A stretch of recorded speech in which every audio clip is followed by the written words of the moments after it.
Hi everyone, it's Natalie here, and I may not be able to be here for very long this time, which is probably a good thing, because I've got a very anxious to go outside doggy.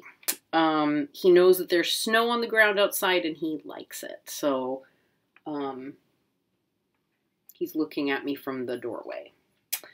Okay, so my cards that I'm reflecting upon, I didn't have the ability to draw them this morning. It's Saturday. I still had to get up and go visit my grief client, who I've been seeing for some time now.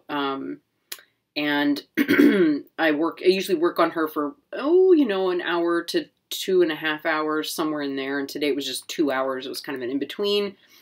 And then I had to check in with my other second doula client because they just entered into hospice. So there was a lot going on.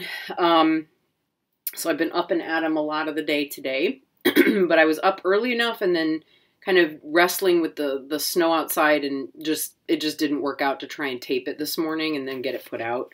But the card I drew is the Eight of Wands.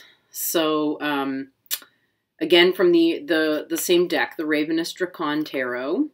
And the Eight of Wands in this deck is interesting. I thought immediately, oh great, more chaos. But I'll read you the description of the card because I think it's interesting.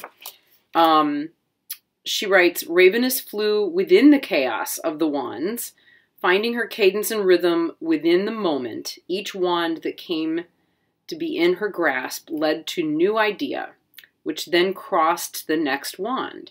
As she moved through the wands, her experience and expertise grew. Then she writes, this is a time which things feel literally, okay, it should be in which. This is a time in which things literally feel up in the air and unsettled. Step back, and as each idea presents itself, take a moment and grab hold of it. Work with the idea, then as the next comes along, allow the task to drop away and attend to the latest. You will find that by knowing your time to work with each is limited, you'll be making swift work. So again, in terms of gratitude, and that has been the way the day went, actually. But in terms of gratitude, it does, it follows from yesterday's a little bit. Because, I was talking about the chaos and having to make quick choices and quick decisions and then feeling like, oh my gosh, why didn't I have more time? Why wasn't there more of an ability to think through the consequences of my actions and choices, et cetera, et cetera. And sometimes that just is not the way things are. And again, this one reflects on that as well for me, just being able to go from one thing to the next, to the next, to the next, to the next. And I do seem to have a very, very good ability to do that. And I forget that not everyone does. Some people will be so thrown by chaos and the idea that there are so many things happening and how do I deal with this next thing and da-da-da-da. And I can sometimes walk into I guess from theater training, walk into a situation that would seem to others like overwhelming and chaotic, take a look around, size it up, look at what is this bigger picture I'm seeing, figure out where is there something that needs to be done or taken care of, jump in and figure that out, etc. Similarly, in my own life, here comes the fun patrol. Oh, were you insulted? Did you get insulted that Mommy called you the fun patrol? No? Okay, Mommy will be done soon. Thank you for your patience. You're a good boy. He's going to steal the cat's food bowl and play with it in a way. Oh, no, he didn't. He didn't steal it. At any rate, yeah, finding ways to deal with the chaos and just keep readjusting, keep readjusting, keep readjusting. Or recognizing, okay, there's so much stuff to be done here. I'm just going to have to pick up whatever is most urgent and just keep moving. And that happens a lot too. And I just do it. So that's something to be grateful for. It is something to be grateful that I'm able to manage and cope in those circumstances. And realistically, more often than not, at least at this stage in my life, I can do that, and it maintain a certain level of calm while doing it. I don't like it. It's not my preference. I'd like for things to be more organized, and for life in general, everywhere, to be a little bit more pulled together. But right now, this is the way things are. You know, ask anyone who's a teacher. Really. Like, you just got to whip up a plan and figure out where to go from there. You know, how many kids are going to be out today? How many teachers are out today? Okay, I guess that's where we are. You know, and they've been doing it for a couple of years now. So I'm grateful that I already, you know, had that ability. My second card for today that came up is the Visuddha chakra, or the throat chakra. So on this card, you can see in the very center of it is, oh, he's sleeping, or he's laying down on the floor. That's a good boy. Good boy. That's so funny. Okay. So this is the Ayabyum. And Ayabyum is a deity, two deities that are in union with one another. And it literally represents the uniting opposites. It's the union of two opposing or dualistic ideas. And she points out in this card, quite rightly, which I thought, wow, why did she choose those two? Because in several Tibetan practices, when you prepare to embody a particular deity, right? If you're doing a deity yoga, you will visualize them, you know, a whole group of them in a particular chakra. So the peaceful deities will usually occupy your heart chakra. The the deities that are Yabyum will be in the throat.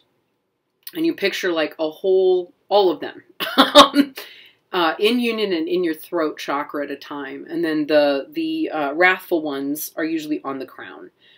So she writes about like the duality that is inherent in the throat chakra, you know, in the sense that it's whatever is inside of us that comes out. Yeah, the inside out kind of concept. I'm going to just grab the book and have a look real quick, because I feel like it's going to give us a lot more than what I'm able to really remember and articulate right now. Okay, so she writes, so Karla writes in here, sometimes this chakra is called the mouth of God, and its name means pure. It relates to your ability to express and share who you are with others. Its color is blue, and its sound is hum. Let's see, it governs your ability to articulate your thoughts, inspirations, and identity to the world. It is through the throat chakra that your body drew its first breath. It's your pure connection to the breath of life. I love that.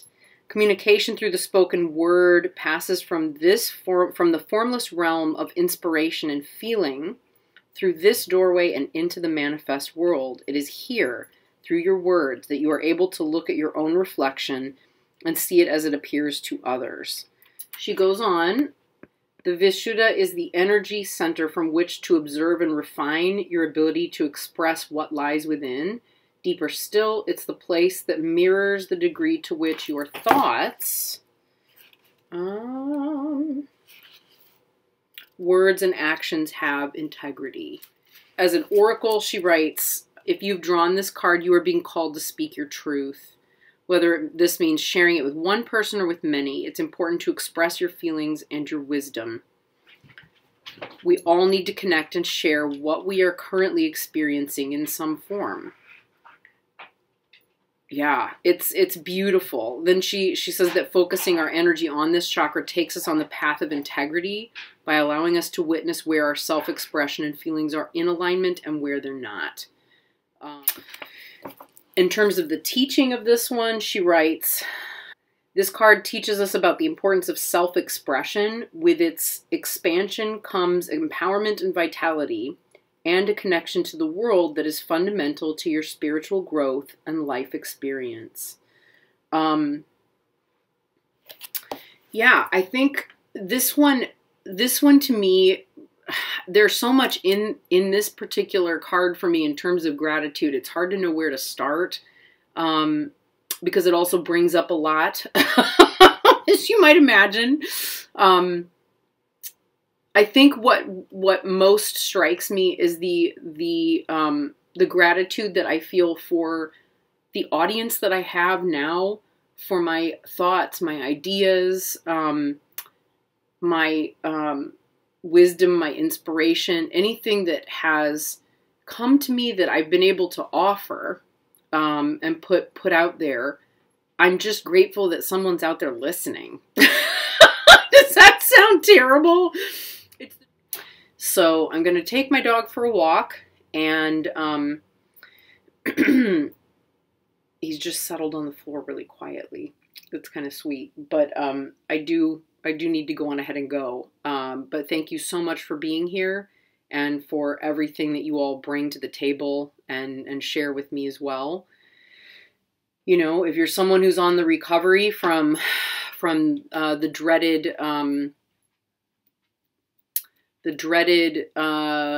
you know, this little guy that's kind of like this with the spikes all over it, please hear that I pray for your speedy recovery and your safe recovery.